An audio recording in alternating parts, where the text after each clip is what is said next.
Mari kita teruskan pengajian tafsir Universitas Islam Indonesia. Untuk hari ini dimulai dari ayat 6. Di dalam Al-Quran dijelaskan bahwa orang-orang kafir adalah selalu ingkar, baik mereka engkau peringatkan atau tidak, sama saja mereka tidak akan beriman. Ayat ke-7 menjelaskan khotamallahu ala qulubihim wa ala sam'ihim. Di sini diterjemah dengan Allah telah mengunci hati dan pendengaran mereka dan penglihatan mereka tertutup rapat.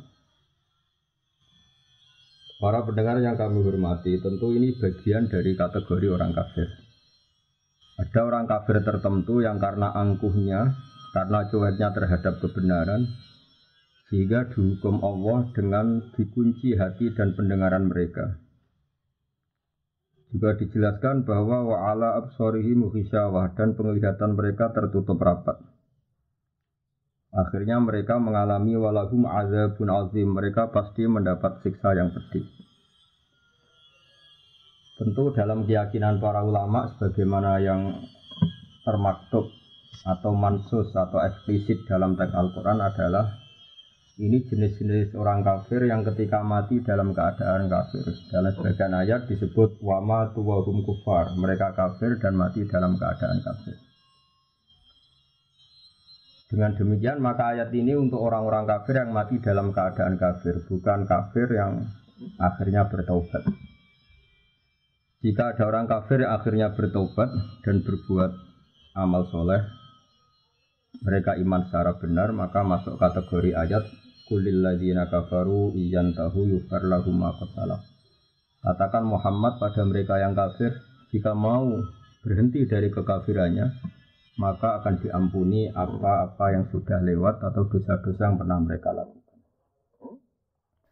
Para pendengar yang kami hormati, bahwa ayat ini mengatakan orang-orang kafir kamu peringatkan atau tidak, sama saja mereka ada iman. Meskipun ini satu kejadian atau satu fakta, satu kategori yang faktual di antara orang-orang kafir, yaitu diperingatkan apa tidak diperingatkan tetap tidak iman. Tapi ini tidak menjadikan hukum bahwa Nabi tidak wajib dakwah atau memperingatkan. Dalam banyak ayat Allah mengatakan in alaika illal balagh, kamu Muhammad harus tetap menyampaikan meskipun mereka menolak. Karena menyampaikan kebenaran, memperjelas kebenaran atau berargumentasi tentang kebenaran harus selalu disampaikan kepada mereka. Dan tentu sebagian mereka faktanya iman. Dengan demikian ayat ini khusus bagi mereka yang kafir dan mati dalam keadaan kafir, baru diancam walahum azabun azim, mereka itu dapat siksa yang pedih. Tapi jika mereka kafir dan menjadi mukmin karena penjelasan-penjelasan Nabi, maka dia dihukumi mukmin dan dia berhak masuk surga. Dalam surat Al-Bayyinah dijelaskan bahwa fungsi Nabi adalah bayyinah. Bayyinah maknanya adalah menjelaskan satu kebenaran yang begitu jelas, sehingga orang yang paling ingkar sekalipun, paling bodoh sekalipun, paling angkuh sekalipun, karena penjelasan Nabi sangat argumentatif dan sangat rasional, banyak juga mereka yang menerima. Bagaimana termaktub dalam surat Al-Bayyinah, lam yakunil ladzina kafaru min ahlil kitab wal musyrikin munfakina hatta ta'tiyahumul bayyinah rasulun minallahi yatslu suhufan mutahharah. Mereka yang kafir, baik kafir golongan Yahudi Nasrani maupun kafir dari golongan musyrik Mekah kala itu, tidak akan tercerabut dari akar kekafirannya sehingga datang al-bayyinah. Al-Bayyinah itu apa? Kebenaran sejati, kebenaran yang begitu gamblang, begitu jelas, begitu transparan.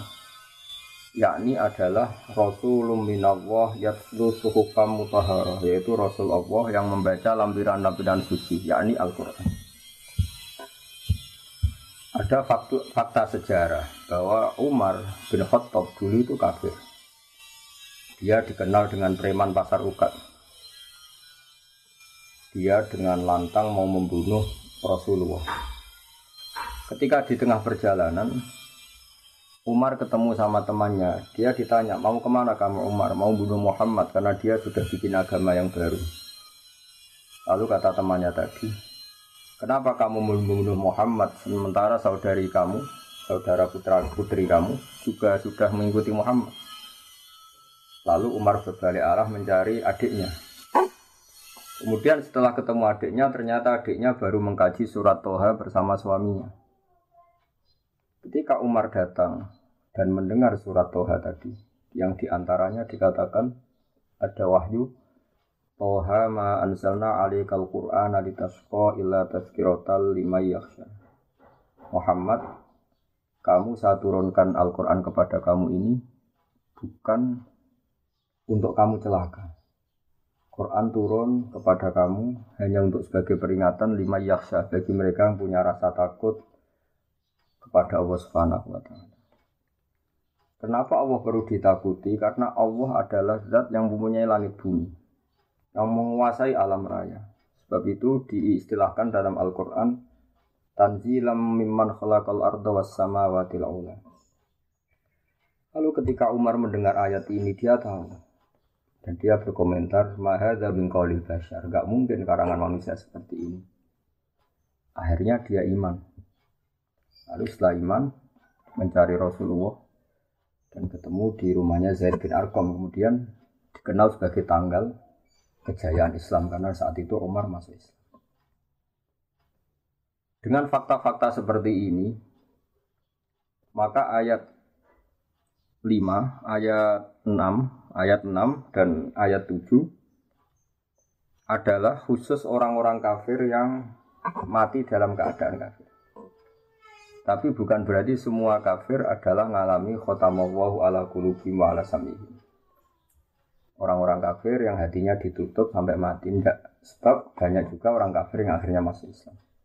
Yang masyhur dalam sejarah ada Sayyidina Umar bin Khattab, ada Khalid bin Walid, ada putra Abu Jahal, Ikrimah bin Abi Jahal, ada Abi Sufyan, masih banyak lagi kafir-kafir Quraisy yang akhirnya masuk Islam. Dengan demikian ayat 6 sampai 7 adalah kategori tertentu, yaitu mereka kafir dan mati dalam keadaan kafir. Sementara orang-orang kafir yang akhirnya masuk Islam, baik secara individu kayak Sayyidina Umar, kayak Sayyidina Khalid bin Walid, kayak beberapa sahabat, juga di akhir masa kenabian Rasulullah sebelum beliau wafat, tepatnya peristiwa Fathi Mekah, ketika Mekah dikuasai Rasulullah adalah ada gelombang di mana orang kafir secara massal masuk Islam, yaitu yang disebut dalam surat Fatah, idza jaa nasrullahi wal fathu wa ra'aitan nasa yadkhuluna fi dinillahi afwaja. Jika telah datang pertolongan Allah dan telah datang juga kemenangan-kemenangan kamu atas musuh-musuh kamu Muhammad, dan akhirnya kamu melihat, bersaksi, melihat langsung, wa ra'aitan nasa, kamu melihat para manusia, para orang-orang kafir, yadkhuluna fi dinillahi afwaja. Ra'aitan nas yadkhuluna fi dinillahi afwaja. Kamu melihat manusia memasuki Islam, termasuk Islam dengan keadaan bergelombang-gelombang atau berjamaah. Dengan demikian jelas sekali bahwa kategori orang kafir adalah satu, orang-orang kafir yang mati dalam keadaan kafir. Ini yang kena vonis di neraka selamanya, walakum adzabun azim. Ada orang-orang kafir yang akhirnya Islam. Ini yang disebut dalam ayat qulil ladzina kafaru iyantahu yughfar lahum ma qad salaf. Katakan pada orang-orang yang kafir, jika mau berhenti dari kekafiran, maka dosa-dosa mereka akan diampuni. Lalu tentang kewajiban sawaun alaihim anzartahum am lam tunzirhum. Tentu kita sepakat sebagaimana mansus atau eksplisit atau termaktub dalam Al-Quran, Nabi diutus Allah adalah untuk memberi penjelasan kebenaran. Sehingga dari penjelasan-penjelasan itu Nabi bisa mengubah bangsa Arab yang dulu mayoritas kafir menjadi mayoritas Muslim. Ini yang disebut Al-Bayyinah. Ada contoh unik dari kekeliruan orang kafir yang sudah akut, tapi karena logika yang dibangun Nabi, akhirnya mereka tercerabut juga dari kesalahan itu. Bisa terbebas juga dari kesalahan itu. Orang-orang kafir adalah merasa bahwa di dunia ini urusan banyak. Urusan banyak, kasusnya banyak, problem hidup banyak. beban hidup banyak. Sehingga mereka berpikir kalau kita punya Tuhan satu maka tidak cukup untuk menyelesaikan masalah-masalah kita. Lam yasa'na ilahun wahid. Tentu kita tidak cukup oleh Tuhan satu karena urusan kita banyak, problem kita banyak. Begitu seterusnya.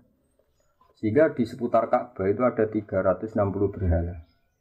Belum berhala-berhala kecil yang disembah oleh mereka yang musyrik di rumah masing-masing sebagai benda yang dituhankan. Ketika Rasulullah mengajak bahwa Tuhan itu harus satu, Tuhan itu enggak sama dengan makhluk. Mereka protes, ya Muhammad, kita ini punya urusan banyak, punya problem banyak. Tidak mungkin masalah semua ini selesai dengan satu Tuhan. Ini yang diceritakan oleh Allah Subhanahu wa ta'ala dalam ayat aja'alal alihata ilaha wahida inna hadza lasyai'un 'ujab. Masa Muhammad mengajari kita satu Tuhan? Ini aneh. Karena urusan banyak kok Tuhannya satu. Lalu Rasulullah dengan sabar, dengan bijak, dengan telaten mengajarkan mereka. Mereka diajarkan demikian. Kalau kamu punya satu Tuhan, yang Tuhan itu memberi rezeki kamu, merawat kamu, mensubsidi kamu. Lalu ada satu Tuhan yang jadi beban bagi kamu. Kamu harus membersihkan dia, kamu harus memandikan dia, kamu harus ngasih makan dia. Lalu kamu milih Tuhan yang mana? Kata mereka, tentu milih Tuhan yang memberi kita. Berhala-berhala yang kamu sembah adalah merepotkan kalian. Kamu harus menyuci mereka, membersihkan mereka, ngasih sesajen sama mereka. Ini yang disebut dalam satu masal dalam perumpamaan wa huwa kallun ala maula. Hanya jadi beban bagi kamu. Oke Muhammad, kita memilih Tuhan yang enggak merepotkan kita, tapi Tuhan yang memberi rezeki kita, yang memberi makan kita, yang menciptakan langit dan bumi. Lalu Tuhan yang begitu berapa Muhammad? Allah memberi penjelasan lagi lewat nabinya. Allah membuat satu perumpamaan. Kalau kalian jadi pembantu, dulu istilahnya budak sahaya. Kalau sekarang mungkin pembantu. Meskipun pembantu dan budak tentu beda. Tapi gampangan dalam perumpamaan begini. Kalau kamu jadi bawahan, kemudian punya majikan banyak, semuanya minta kamu layani, mereka semuanya minta perintahnya dilaksanakan. Mereka akan tersinggung dan marah besar kalau perintahnya tidak dilaksanakan. Lalu majikan Anda ini banyak, perintahnya beda-beda, seleranya beda-beda, semuanya tersinggung kalau semua perintahnya tidak dilaksanakan. Dengan kalau kamu jadi pembantu atau bawahan punya satu majikan. Majikan ini akhlaknya baik, tidak otoriter, perintahnya tunggal. Dan hanya dia majikan kamu. Kamu milih mana punya majikan banyak yang berbeda-beda dengan satu majikan saja. Lalu orang kafir menjawab, tentu Muhammad kita milih satu majikan saja. Kata Rasulullah, begitulah Tuhan.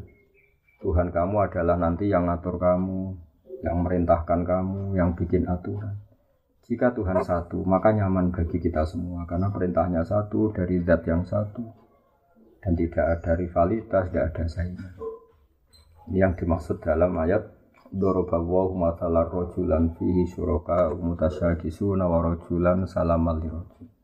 Hal yastawiyani masalah. Coba Anda logika, Anda angan-angan, Anda pikirkan. Bagaimana kalau ada seorang lelaki yang jadi bawahan, kemudian dia punya majikan banyak, yang seleranya beda-beda, yang perintahnya beda-beda. Semuanya minta dilayani. Semuanya memerintahkan untuk ditaati. Tentu ini akan membingungkan sang bawahan, karena perintahnya beda-beda.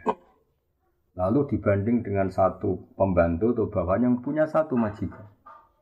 Lalu Anda milih mana? Mereka sepakat milih satu majikan. Akhirnya mereka sadar bahwa punya Tuhan banyak itu menjadi repot, menjadi problem, menjadi masalah.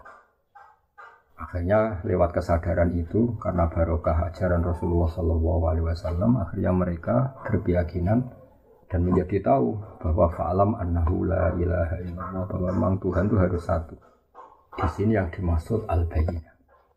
Maka pemirsa yang kami hormati, pendengar yang kami cintai, kita jangan bosan-bosan membuat argumentasi ilmiah yang memastikan bahwa Tuhan itu satu.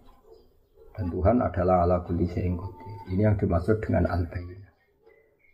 Satu kejelasan, satu kebenaran yang begitu gamblang, begitu jelas, sampai semua orang itu menjadi tahu. Ketika kebenaran begitu jelas, begitu gamblang oleh logika yang paling sederhana sampai logika yang paling serius, ini disebut al-bayyinah. Sebab itu Allah mengajari semua nabi adalah dengan hujjah, argumentasi ilmiah. Maka dalam banyak ayat disebut wa tilka hujjatuna atainaha Ibrahim ala qaum. Ada keyakinan orang kafir saat Nabi Ibrahim bahwa berhala itu memberi manfaat. Mereka menyembahnya, mereka memberi sesajen, mereka memuja-muja. Suatu saat di hari besar mereka, semuanya paginya mau datang ke berhala itu di satu area khusus. Lalu malamnya sebelum ada acara, Nabi Ibrahim memangkas semua berhala-berhala kecil dan kapaknya digalungkan sama berhala paling besar. Lalu paginya geger, mereka akhirnya lewat identifikasi sosial akhirnya tahu bahwa pasti pelakunya Ibrahim karena selama ini yang menentang kita nyembah berhala itu Ibrahim. Ditanyalah Ibrahim, kamu yang memotongi berhala-berhala kecil ini? Kata Ibrahim, tidak, tentu yang motongi yang bawa kapak. Kata mereka, ini hanya berhala, gak mungkin bisa motongi, bisa merusak berhala-berhala kecil. Di sini logika mereka kelihatan keliru. Kalau kamu yakin nggak bisa motongi berhala-berhala kecil, kenapa kamu yakin dia Tuhan? Tuhan itu harusnya bisa melakukan sesuatu, bisa berikhtiar, bisa membuat langit bumi macam-macam. Ini hanya berhala. Hanya mereka sadar bahwa mereka salah. Ini yang disebut hujjah. Sebab itu para pendengar yang kami hormati, kita jangan bosan punya logika-logika atau argumentasi ilmiah yang menjadikan umat manusia selalu dalam keadaan tauhid. Ini penting karena iman hanya murni keturunan misalnya atau kultural setempat, ini masih rawan untuk diombang-ambing oleh fitnah atau oleh cobaan-cobaan non-muslim. Tapi kalau iman dengan argumentasi ilmiah yang kuat, insya Allah, kalaupun kita hidup di Eropa, di Amerika, di negara mana saja, kalau tauhidnya kuat dengan argumentasi yang al-bayyinah, maka iman ini insya Allah terjadi. Sebab itu para nabi sering mengatakan, Qul inni ala bayyinatin min rabbi. Kita ini begitu jelas mendapatkan kebenaran dari Tuhan. Ada kisah unik zaman kafir Quraisy. Ada seseorang yang malam-malam memuja-muja berhalanya. Kemudian pas dia memuja-muja berhalanya, kebetulan saat itu ada seekor luwak mengencingi kepala berhala itu. Maka dia kaget, terus si menyembah tadi bilang, A'ilahun yabulu alaihi sa'laban. Masa ini Tuhan kok dikencingi luwak? Terus dia sadar dan ini. Sehingga hemat kami para pendengar bahwa latihlah terus logika beriman. Logika bahwa Allah satu, Tuhan satu. Sebab ini satu logika yang paling final. Logika yang paling final dan paling mudah diterima oleh akal sehat. Akal kita, rasa kita, fitrah kita, kalau dikatakan Tuhan satu dan Tuhan menguasai alam raya dan Tuhan tidak punya rival, tentu lebih mudah menerima. Sehingga disebut agama ini fitratallahi allati fatarana salih. Selain logika ini tentu akan mengundang pertanyaan-pertanyaan terus yang lebih ekstrim. Misalnya logika Tuhan tiga, pasti pertanyaannya lalu tiga ini yang paling hebat siapa? Yang paling pertama siapa? Ini pertanyaan-pertanyaan yang nggak mungkin terjawab. Sehingga paling mudah di logika adalah Tuhan itu satu dan Tuhan tidak ada jenis yang sama. Tidak ada yang sama, yang sejenis. Di sini terus kemudian orang-orang kafir tanya lagi, ya Muhammad, Tuhan kamu yang menarik itu, yang hebat itu, lalu sifatnya kayak apa? Turunlah surat Qul huwallahu ahad, Allahus samad, lam yalid wa lam yulad wa lam yakul lahu kufuwan ahad. Tuhan kami ini juga Tuhan kalian, Tuhan sealam raya dan Tuhan yang sejati adalah Tuhan yang satu. Allahus samad dan Tuhan yang menjadi tujuan untuk kita lapuri masalah-masalah kita. Tuhan yang kita berdoa kepadanya setiap kita punya masalah. Lalu ciri Tuhan lagi adalah lam yalid wa lam yulad. Dia tidak melahirkan juga tidak dilahirkan. Ini penting karena Tuhan adalah zat yang enggak mungkin ada kembarannya. Sehingga kalau punya anak nanti tentu anak itu sejenis dengan bapak. Padahal ini tidak mungkin dalam Tuhan. Karena Tuhan adalah laisa kamitslihi syai'un, pasti tidak ada kembarannya. Karena Tuhan adalah zat yang azali, yang pertama, dan tentu punya sifat-sifat yang sama sekali berbeda dengan makhluk. Yang oleh istilah para ulama disebut mukhalafatul hawadisi, pasti beda dengan makhluk. Kalau bahasa Quran menyebut laisa kamitslihi syai'un, pasti enggak ada padanya. Kemudian ayat ini ditutup walam yakul lahu kufuwan ahad, dan tak ada seorang pun yang akan menyamai Tuhan sampai kapanpun. Di sini banyak sekali individu kafir Quraisy yang masuk Islam. Klimaknya adalah ketika Fathu Mekah mereka masuk Islam secara bergelombang-gelombang. Sebab itu sekarang kita saksikan Mekah, Madinah dan semua Timur Tengah mayoritas Muslim. Ini barokahnya penjelasan atau al-bayinah atau argumentasi ilmiah yang terus diterangkan, dibawa-bawa, disosialisasikan oleh Rasulullah SAW. Sebab itu saya ulang lagi ayat 6 innal ladzina kafaru sawa'un 'alaihim a'anzartahum am lam tunzirhum la yu'minun. Di sini diterjemah adapun mereka yang ingkar baik mereka itu engkau peringatkan atau tidak sama saja mereka tidak akan beriman. Ini adalah jenis-jenis atau kategori orang kafir yang mereka kafir terus sampai mati. Misalnya Abu Jahal, Abu Lahab. Tapi tentu ini satu jenis. Yang nanti ada jenis lain dari orang-orang kafir itu yang masuk ayat. Misalnya idza jaa nasrullahi wal fathu wa ra'aitan nasa yadkhuluna fi dinillahi afwaja. Jadi ada orang-orang kafir yang akhirnya masuk Islam dan mati dalam keadaan Islam. Dan itu banyak sekali sebagaimana kita tahu dalam sejarah ada Umar, ada Khalid bin Walid, ada Abi Sufyan dan sebagainya dan sebagainya. Sebab itu dalam disiplin ilmu tafsir dijelaskan seorang mufassir atau seorang mutarjim menerjemah harus hafal Quran dan harus menguasai makna-makna Quran. Sebab 1-2 ayat kadang-kadang di situ Allah hanya menjelaskan satu kategori saja. Ada kategori-kategori lain yang dijelaskan di ayat lain. Misalnya ada ayat yang menjelaskan umat Islam itu wajib melakukan ini. Misalnya disebut 4. Di ayat lain disebutkan sampai 8. Di ayat lain lagi misalnya disebutkan sampai 6. Lalu kita menghitung semua itu termasuk kewajiban. Dan itu normal dalam ulumul Quran. Sebab itu misalnya di sini diterangkan hanya ada orang kafir, misalnya yang akhirnya berjenis sawa'un 'alaihim anzartahum am lam tunzirhum. Orang-orang kafir yang kamu peringatkan apa enggak tetap enggak mukmin, artinya tetap kafir. Tapi ada orang-orang kafir yang akhirnya munfakin, tercerabut dari akar kekafirannya karena datang sebuah bayinah. Ini yang disebut lam yakunil ladzina kafaru min ahlil kitab wal musyrikin munfakina hatta ta'tiyahumul bayinah.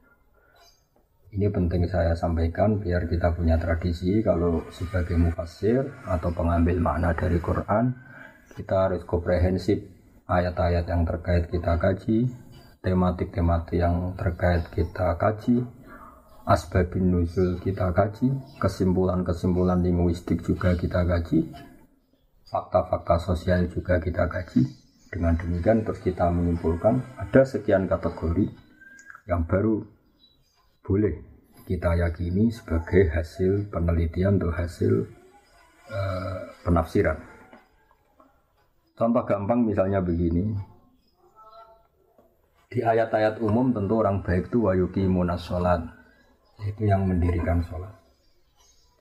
Orang-orang baik adalah orang-orang yang iman bil ghaibi, melakukan sholat, mau melakukan zakat. Kemudian di sini misalnya secara eksplisit enggak disebut haji. Tapi nanti di ayat lain jelas di antara rukun Islam misalnya kita kena khitab, kena aturan wa atimul hajjal umrata lillah. Atau misalnya di ayat lain dijelaskan walillahi 'alan nasi hajjul baiti man istata'a ilaihi sabila. Kamu ini kalau mampu wajib haji misalnya. Nah, kenapa ini di ayat yang berbeda? Karena memang Quran turun itu dalam durasi waktu 23 tahun. Ada masa di periode-periode Mekah Rasulullah hanya menjelaskan argumentasi tauhid. Makanya ini disebut ayat-ayat Makkiyah atau surat-surat Makkiyah. Kemudian di Madaniyah karena Islam sudah mapan, kemudian kewajiban-kewajiban Islam diterangkan secara eksplisit. Mulai zakat, bahkan kadarnya, nisabnya, aturannya, bahkan mustahiknya, siapa yang berhak menerima zakat, misalnya innamas shadaqatu lil fuqara dan seterusnya. Sehingga justru di antara mukjizat Quran, tingkat kesusastraan Quran adalah menjelaskan itu sesuai konteks.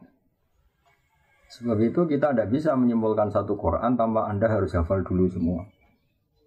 Kalau tidak, kamu harus mengikuti ulama yang hafal, yang ahli tafsir. Karena ayat ini menjadi komprehensif, menjadi lengkap pemaknanya setelah kita memperbandingkan. Misalnya tadi, di awal Baqarah belum dijelaskan kewajiban haji. Tapi nanti di awal juz 4 misalnya ada kata-kata walillahi 'alan nasi hajjil baiti man istata'a ilaihi sabila. Di ayat lain sampai dijelaskan cara berhaji. Misalnya kamu harus begini, kalau haji itu ada kemungkinan ifrad, tamattu, qiran. Kalau tamattu aturannya faman tamatta'a bil umrati ilal haji famastaysara minal hadi dan sebagainya. Dengan warning dari saya demikian, saya mohon sekali bahwa ulumul Quran adalah ilmu yang sangat sensitif, yang sangat peka, karena Quran adalah kitab suci, panutan umat Islam. Maka sebaiknya seseorang jangan gegabah dalam menafsirkan Quran. Kalau kita tidak ahlinya, bisa merujuk ke terjemah Kemenak atau terjemah-terjemah keluaran Al-Azhar, keluaran konsensus para ulama yang kredibel atau mengikuti ulama-ulama yang muktabar, yang kredibel, yang kapabel di bidang. Saya kira untuk pertemuan ini kami anggap cukup dan insya Allah pada pertemuan berikutnya mulai ayat 8 yaitu Allah menerangkan tentang sifat-sifat orang munafik yang dimulai dari ayat wa minan nasi may yaqulu amanna billahi wa bil yaumil akhir wa ma hum bimumin. Mohon maaf atas semua kesalahan. Wabillahi taufiq wal hidayah. Wassalamualaikum warahmatullahi wabarakatuh.